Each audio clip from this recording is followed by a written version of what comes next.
Hello viewers, hi gardeners, అందరికీ నమస్తే. Welcome back to my channel Latha Way of Life. ఈరోజు ఎలాంటి జంజాటం లేకుండా ఈజీగా గ్రో అయ్యేది అండ్ మనం వీక్లీ వన్స్ వాటర్ వచ్చినా కూడా నష్టం లేదండి. ఆ మొక్క అస్సలుగా ఎండిపోదు. అంతేకాకుండా బూజు తెగులు, తెల్లగా దూదిలాగా ఇండోర్ ప్లాంట్స్కి బాగా తెగుళ్ళు వస్తూ ఉంటాయి. కానీ ఈ మొక్కకు అస్సలు రాదండి. నేను 3 years నుంచి చూస్తున్నాను. అసలు ఒక్కసారి కూడా దీనికి డిసీజ్ వచ్చిందే లేదు.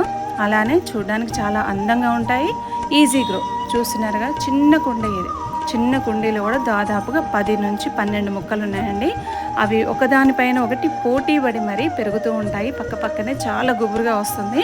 కాకపోతే ఈ ప్లాంట్స్ని తీసి మనం డివైడ్ చేసి సపరేట్గా పెడితే ఇంకా చాలా హెల్తీగా గ్రో అవుతాయి అన్నమాట. సో ఈజీ మెయింటెనెన్స్ ఉండి ఎలాంటి ఫంగస్, ఎలాంటి జంజాటం లేకుండా పెంచుకోవాలనుకుంటే ఇలాంటి మొక్కలు పెంచుకోవాలండి. దీన్ని స్నేక్ ప్లాంట్ అంటారు, అలాగే బర్డ్ నెస్ట్ అని కూడా అంటారు.